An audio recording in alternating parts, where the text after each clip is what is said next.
Let's look at how we can use confidence intervals now within two sample situations. So we're going to start with proportions, just like we did with starting with two sample situations for significance tests. We started with two proportion z-tests. Now we're going to do two proportion z-intervals. So we're going to try to build a confidence interval to capture the true difference between two population proportions. We're going to go ahead and use the same sample data as we did in our last example so we can actually confirm the conclusion of that test by using a confidence interval.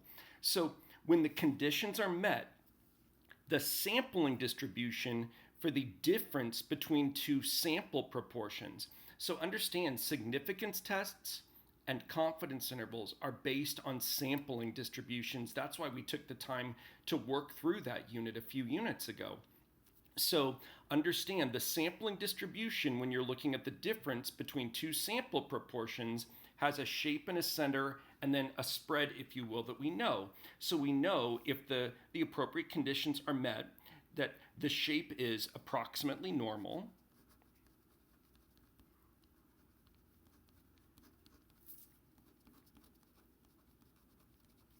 So I know the center or the mean for the difference of two sample proportions is the true difference between the two population proportions. Again, that's a formula that comes straight off of the AP formula sheet. So then the standard deviation for the difference between two sample proportions, again, this is a formula that comes straight off of the formula sheet. We use this as the denominator in our z-score when we were doing two proportion z-tests. So it is the square root of the population parameter for population 1, that proportion, times 1 minus that proportion divided by the sample size from the first population, plus the success rate, the population proportion for the second population, times 1 minus that success rate, and then divided by the sample size that's coming from that second population. So understand, if we're trying to build a confidence interval, though, to capture the true difference, we don't then really know what P1 and what P2 are. So this formula, if you in its place substitute the p hat for P1 and the p hat for P2, the sample proportions from population 1 and 2, if you substitute those into this formula, that gives you what's known as, instead of the standard deviation, we call that the standard error. That's what we're going to be using in our confidence interval, because the truth is, why would we be building a confidence interval for the true difference between these proportions if we already knew them? So when P1 and P2 are replaced with the corresponding sample values, with the corresponding p hats, this is known as the standard error instead of the standard deviation. So we're going to construct a 95% confidence interval for the true difference between Trump's March and April job approval ratings based on the sample data from our last example. So in our last example, his March approval rating was 500 successes out of 1,020. So 500 out of 1,020, that gives us, we'll call that 0.490. And for April, it was 437 out of 1,017. So that's 0.4296. So for practical purposes, to 3 decimal places, that's 0.430. Now, the conditions for the confidence interval are the same as for the two proportion z-test. So let me say that again.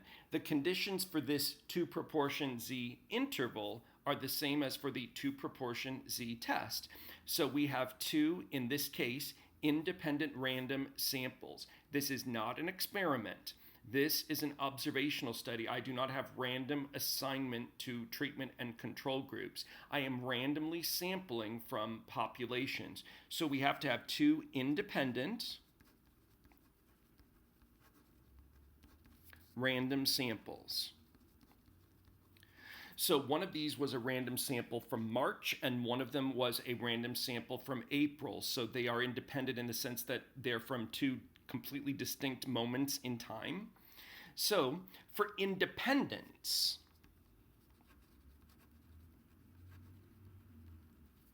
for independence within each of the samples. So in other words, I want to believe that the 1,020 subjects sampled in March are independent of one another. Same thing, I want to believe that the 1,017 subjects sampled in April are independent of one another also. So again, you should be familiar with the 10% rule. So 10 times March's sample size, that's 10,200, or 10 times April's sample size, that's 10,170. Those should be less than or equal to the number of adults living in the US at that time.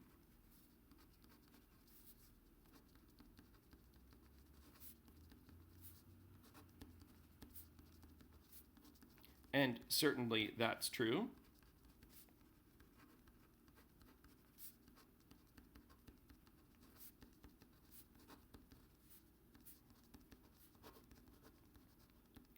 So then for normality, we need our success counts and our failure counts to all exceed 10 or more, and that's certainly no problem here.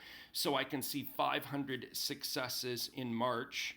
So the difference between 500 and 1,020, that's 520. Those are both greater than or equal to 10. So for April, we have 437 successes. And if we take the 1,017 minus the 437, that gives us 580 failures, just like when we did the test yesterday. So we have checked for randomness, 2 independent random samples. We've checked for independence and normality. So always state your procedure name. You're about to build a confidence interval, and it involves the difference between 2 proportions. So this is a 2 proportion. This is a z interval. Proportions use z's. So now, remember, in order to build a confidence interval, you have your statistic, your point estimate, which we can calculate our point estimate. The point estimate is now the difference between these 2 sample values. And look, I can do that in my head. 49% minus 43%. Well, the difference between those is 6%. So my point estimate, the difference of the 2 sample values is 0.06. So then I need to add and subtract from the point estimate. This is called the margin of error, and that's a critical value times the standard error. And for confidence intervals involving proportions, that critical value is a z-score. So the z-score for 95% confidence is 1.96. So let's review where that came from. So again, that 1.96, what we're saying, just to review where that came from. So for 95% confidence, we want to essentially keep the middle 95% of the sampling distribution. So we have to find, if you will, the z-scores that bound that 95%. So there is a critical value where the opposite of that critical value and that critical value, those are the z-scores that are the boundaries for that middle 95%. So to find that, we should use the inverse norm command, but the inverse norm command, the input to that is a percentile. So the easiest way to do that is to look at the lower tail down here. So if we are trying to capture the middle 95% of the sampling distribution, we've cut 5% off. That's 2.5% on each side. So what that means is the percentage of data at this value and below is 0.025, 2.5%. And that's what we would put into the inverse norm command. And inverse norm 0.025, that will give you the negative 1.96. So we just use the positive value of that because it's a critical value is a number of standard errors that you are using in order to build your margin of error. That's where the 1.96 came from. So there's our critical value. So to build our standard error, we need to use the sample proportions. So in our formula up here, P1 is going to be replaced instead with P March. Now, of course, I don't know the real proportion of job approval for all adults living in the United States for Trump in March. So I have to use the 0.49 as my estimate of what P1 is. That's my best guess at the truth. So That means 1 minus the proportion in March would be 0.51, and I need to divide by my sample size in March. The sample size in March was 1,020. Then same thing in April. The proportion of success in April is 0.43. That means the failure rate is 0.57, and my April sample size is 1,017. And so my confidence interval can be thought of as 0.06 plus and minus this margin of error. So the truth is, it is simpler to do it, not simpler, but it is faster to do it on this calculator. So I'm going to use my little handheld calculator instead of using the emulator on the computer. So 1.96 times the square root of, okay, so here is the first part, the 49% times the 51% divided by 1,020. Plus, here's the second part of the equation, the 43% times the 57% divided by the sample size from April, which was 1,017. So my margin of error is 0.043, if you will.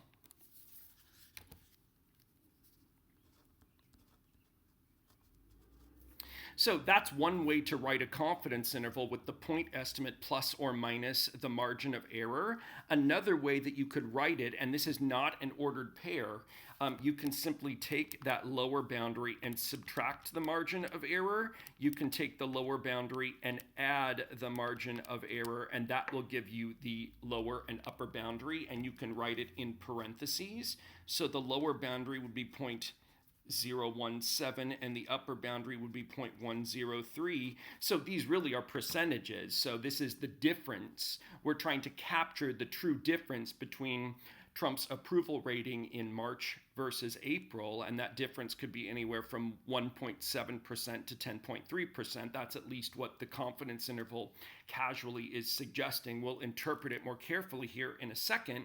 What I want you to see, though, is you don't actually have to show all of this work. Please let the calculator do all of this work for you by hand. I wanted you to see why we bothered with sampling distributions. Why did we bother with this formula? I don't want you just to use the calculator and magically see the confidence interval appear, but we're going to confirm it here. So if you want to do a 2-proportion Z interval, press Stat, go to Tests. Now be careful. Don't use the 2-proportion Z test command. You have to find 2prop Z int. So scroll down. There it is. We're still going. 2prop Z int. That's the command that you want. So our number of successes in March was 500 out of 1,020. The number of successes in April was 437 out of 1,017. And the C level stands for the confidence level. So we wanted a 95% confidence level. So I'll put in 0.95, highlight, calculate. And notice, there we go. There's the same confidence interval, 0.017. There's the 0.017. The upper boundary, there's the 10.3, 10.4-ish percent. Of course, because I rounded a little more specifically, there's some rounding error going on here, but that doesn't make any difference at all. So I just wanted you to see that what we get from the calculator, we can get the same thing by doing it by hand. So please use the calculator. You should be spending your time when you're doing a question like this, not with the tediousness of the calculations, but you should spend your time with the communicating. So making sure that the conditions are met or interpreting this interval. So just like any other confidence interval, we start by giving the level of confidence. So we are 95% confident. And remember,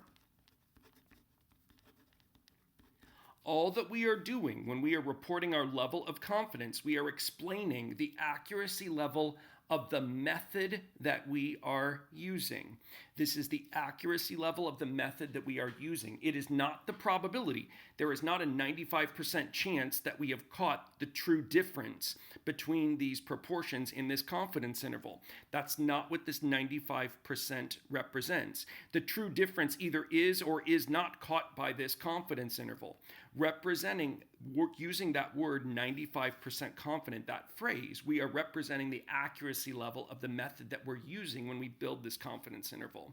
So we are 95% confident that, and then please copy the words. I wrote it here. The true difference between Trump's March and April job approval ratings. Fine, copy the words. We are 95% confident that the true difference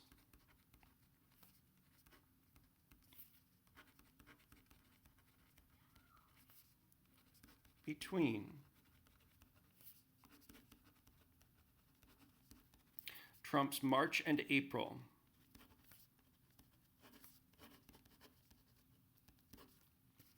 job approval ratings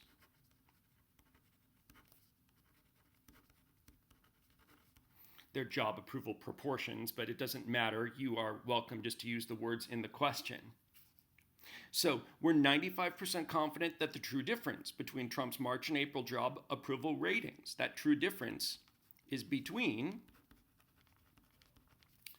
0.017, and I'm going to go ahead and use what I calculated by hand, 0.103. You are welcome to report those as 1.7% and 10.3%. Perfectly fine.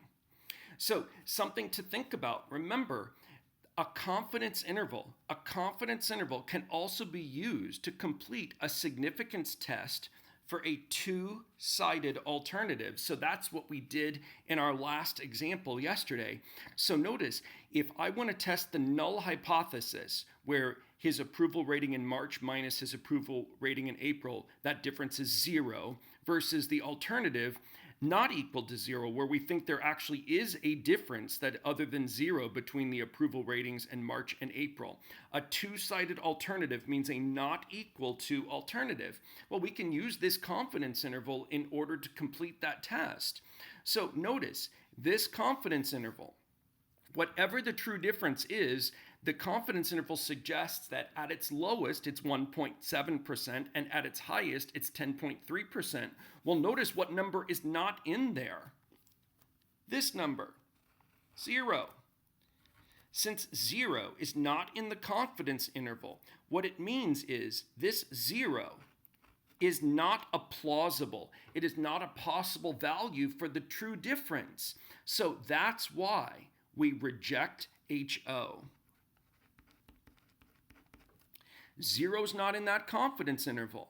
So what we're saying is, based on our confidence interval, which was built using our sample data, this 0 should be rejected because it's not a possibility for the true difference according to this confidence interval.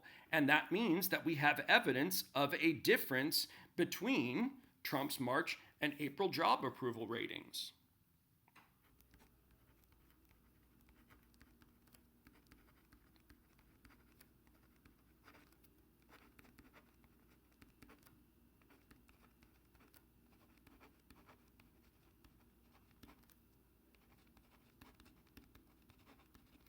So something to consider.